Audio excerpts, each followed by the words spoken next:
The Ford Torino was never just another car on the assembly line.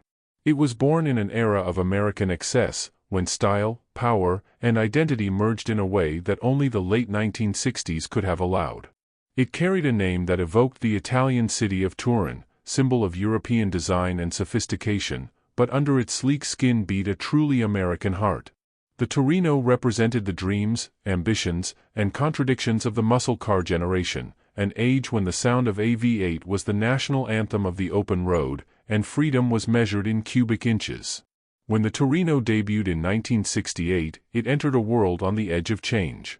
The United States was immersed in social unrest, the Vietnam War was dividing the nation, and the American auto industry was at the peak of its mechanical bravado.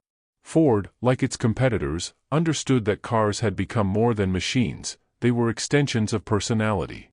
The Torino was designed to sit perfectly between the practical Fairlane and the extravagant Mustang, offering families the comfort they needed and enthusiasts the performance they craved. Its lines were fluid yet muscular, its proportions deliberate and balanced, making it as much a design statement as a driving experience. The early models featured a range of engines that told the story of choice.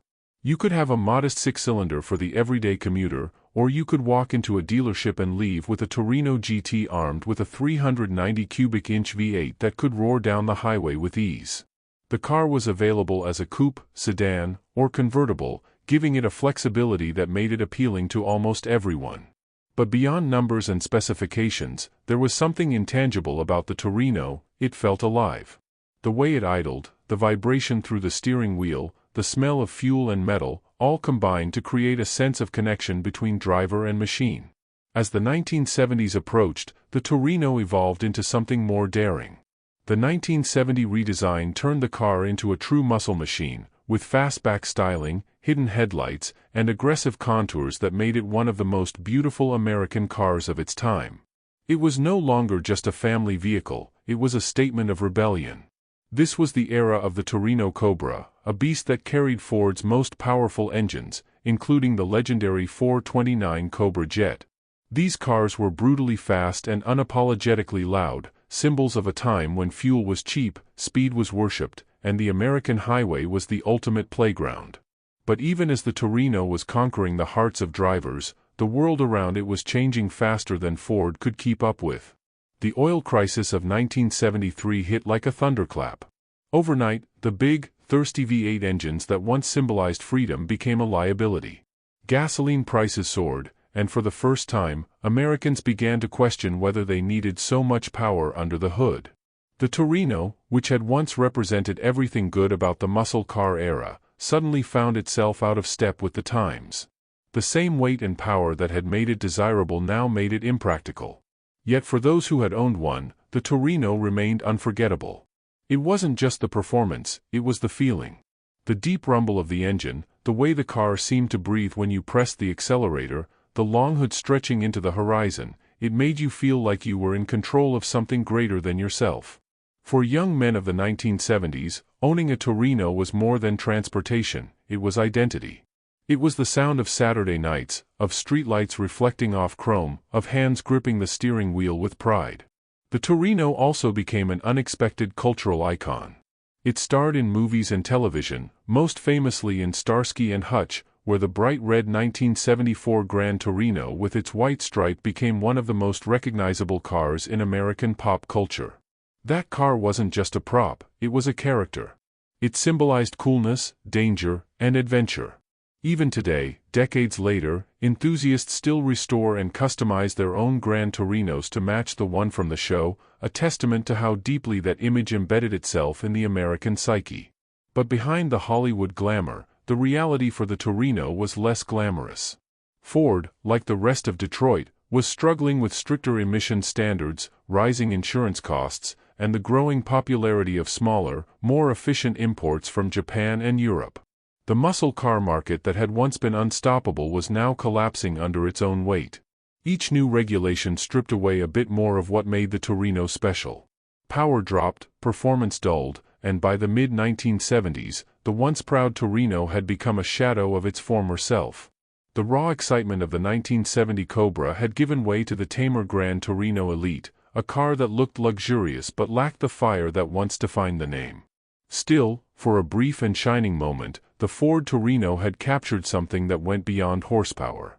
It embodied an era when America believed in bigger dreams, louder engines, and limitless roads. It was a symbol of optimism wrapped in steel. Every curve of its body spoke of confidence, every badge carried the promise of performance. The Torino wasn't perfect, it was too heavy, too thirsty, too ambitious, but those flaws were part of its charm. It was human in a way that modern cars rarely are.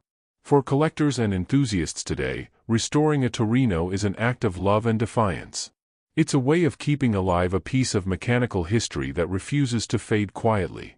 Finding original parts has become increasingly difficult, and many of these cars have spent decades rusting in barns or forgotten fields.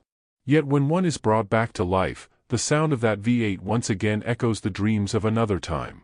The Torino may have lost the war against time, but it won the battle for memory. Its image endures, not as a relic, but as a legend. Every generation has its hero cars, the ones that define youth, freedom, and identity. The Torino was one of them. It stood for the belief that cars could be more than transportation, they could be emotion on wheels.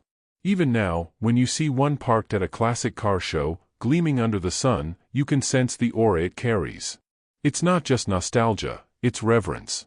The lines still flow with purpose, the chrome still glints with pride, and for a moment, you can imagine yourself back in that golden era when gasoline smelled like adventure and the horizon had no limits. The Ford Torino story is also the story of American ambition. It was a car that aimed to bridge worlds, to be both stylish and strong, both elegant and aggressive. Its evolution mirrored the rise and fall of the muscle car era itself, from innocence to glory, from excess to extinction.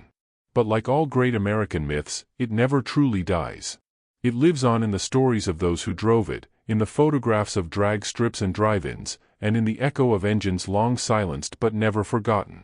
To understand the Torino is to understand a certain kind of American soul, the restless one that craves movement, the dreamer who believes in power and beauty combined. It wasn't a perfect car, but it was perfectly sincere. It asked for nothing less than total passion from those who owned it. And in return, it gave them something that can't be measured in horsepower, a sense of belonging to a time when the world seemed simpler, louder, and more alive. As the 1970s faded into the 1980s, the Torino quietly disappeared from Ford's lineup. It didn't go out with a bang, but with a sigh. Yet, like an old song, its melody lingers. You can still find it humming in the background of American car culture, in the hearts of collectors, and in the hands of mechanics who refuse to let the past die. The Ford Torino was more than a car, it was an emotion forged in metal, a dream on four wheels, and a symbol of the kind of passion that refuses to rust. The decline of the Ford Torino wasn't just a business decision, it was the end of an era. The same forces that had once fueled Detroit's golden age were now turning against it. The muscle car dream, built on speed, size, and spectacle, was colliding with a new reality of fuel economy, safety regulations, and global competition. What had once been symbols of American pride now seemed like relics of a reckless past. Yet for many, the Torino still carried an aura of defiance. It stood as a reminder of a time when people built cars not just to move, but to matter. By the time the last Grand Torino rolled off the line in 1976, the world it was built for had vanished. The highways were still there, but the spirit of unrestrained motoring had been tamed. The cars that replaced it were smaller, quieter, and safer, but also colder, stripped of personality. The Torino's disappearance wasn't just the end of a model, it marked a cultural shift. For a generation that had grown up on the smell of gasoline and the sound of rock and roll echoing through open windows, something irreplaceable was gone. The irony is that the Torino, like so many icons, only became truly legendary after its death. In the decades that followed, it was rediscovered by enthusiasts who saw in it the last breath of a more passionate age. They weren't just restoring old cars, they were resurrecting memories. Every time a restored Torino rumbled to life, it was like hearing the past whisper through the exhaust pipes. These cars became time machines, taking their owners back to the days when America's confidence was measured in horsepower and chrome. The mechanical side of the Torino tells its own story, a story of relentless engineering mixed with pure instinct. The 429 Cobra jet engine, for instance, was a masterpiece of brute force. With its massive valves, high-flow heads, and staggering torque, it could push the Torino past 140 miles per hour in an age when aerodynamics were still more art than science. It wasn't refined or delicate, it was raw power translated into motion. The engineers at Ford were competing in a silent arms race against Chevrolet's Chevelle SS, Dodge's Charger, and Plymouth's Road Runner, and the Torino Cobra was their answer, a statement of pride and performance. But even as it roared, the seeds of its downfall were already sown. Those massive engines drank fuel like there was no tomorrow, and when the oil crisis hit, tomorrow came too soon. Ford tried to adapt by offering smaller engines and more efficiency-oriented trims, but the essence of the Torino had always been tied to power. Without that, it lost its identity. Customers who wanted economy turned to smaller imports, and those who wanted performance found more refined offerings elsewhere. The Torino was caught between two worlds, too big to be practical, too tame to be wild. In a way, the Torino's story mirrors that of the people who loved it. Many of them were young dreamers in the 1970s, living fast and free, only to find themselves slowed by the responsibilities of adulthood. The car became a metaphor for their own passage through time, glorious, flawed, unforgettable. Some held on to their Torinos for decades, refusing to let go of that piece of youth, while others only realized what it had meant to them years later, when the roads had changed and the cars that replaced it no longer spoke the same language. The Torino also carried a particular aesthetic that set it apart. Its long hood, short deck, and sweeping fastback lines gave it a sense of motion even when standing still. The designers had managed to combine aggression and elegance in a way that few cars before or since have achieved. The interiors, though simple by modern standards, were built with a tactile honesty, thick steering wheels, chrome switches, gauges that looked like instruments from a fighter jet. Driving one was a physical experience. You didn't just steer, you wrestled. You didn't just accelerate, you commanded. Every movement, every vibration was a conversation between man and machine. This sense of engagement is what modern enthusiasts miss the most. Today's cars are faster, safer, more efficient, but they're also filtered, isolated, sanitized. The Torino had none of that.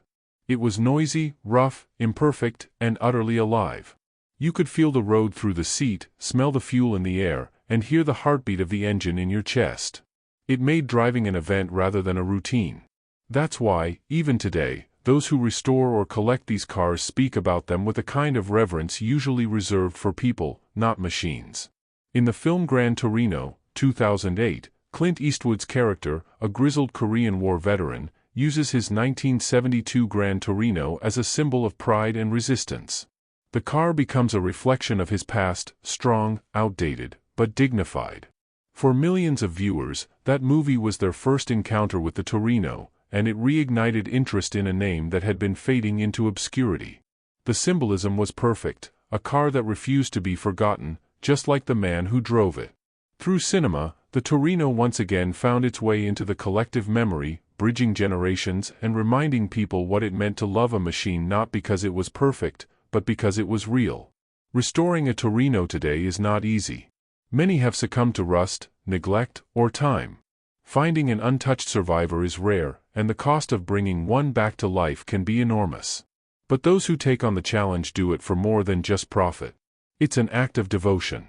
They spend months tracking down original parts, scouring junkyards, and rebuilding engines piece by piece.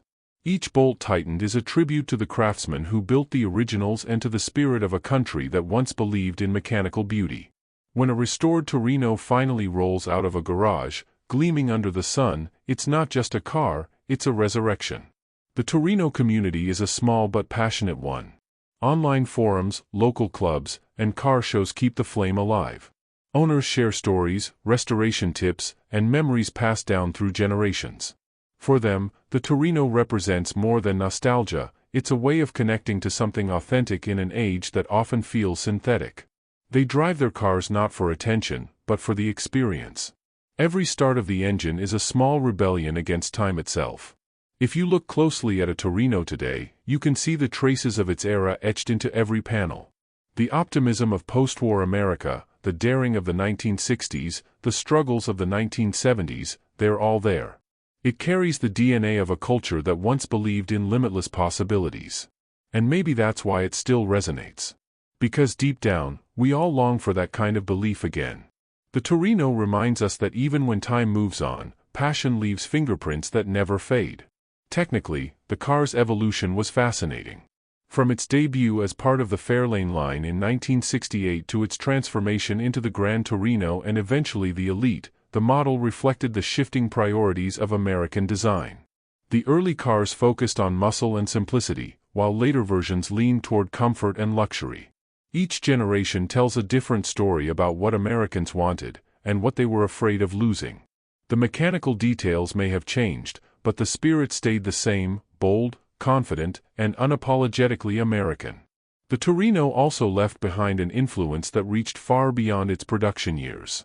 Many of its design cues, wide stances, sloping fastbacks, integrated grilles, would inspire future Ford models, including the Thunderbird and even early iterations of the Mustang II. More than that, it helped cement Ford's reputation for balancing style and substance. The Torino proved that a car could be both beautiful and brutal, refined yet rebellious. That balance is something automakers still chase today. In its own quiet way, the Torino also captured the contradictions of its homeland. It was built in a country that loved progress but feared change, that celebrated individuality but demanded conformity. It was both a product of its time and a protest against it. When you drive a Torino today, you feel that tension, the tug between past and present, between power and restraint. It's a reminder that every era leaves behind ghosts, and some of them still roar. For many, the Ford Torino remains the ultimate unsung hero of the muscle car age. It never reached the same fame as the Mustang or the Charger, yet it possessed a soul that those cars often lacked. It was more subtle, more human. It didn't scream for attention, it earned it. Its legacy lives not in sales numbers or race victories, but in the hearts of those who still remember what it felt like to sit behind that long hood, to hear the engine rumble, and to know that the world beyond the windshield was theirs to conquer. Time may have dulled its shine, but it has also deepened its meaning. The Torino has become a vessel for memory, a physical link to a past defined by courage, ambition, and imperfection. Every scratch on its body, every dent in its chrome, tells a story. It reminds us that beauty isn't about perfection, it's about presence. And the Torino, even half a century later, still has that in abundance.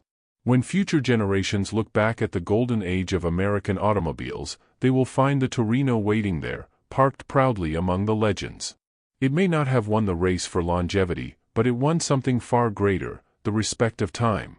For in every garage where one is being rebuilt, in every photograph framed on a wall, and in every memory of an open road under a fading sunset, the Ford Torino lives on. It may have lost the war against time, but in losing, it became immortal.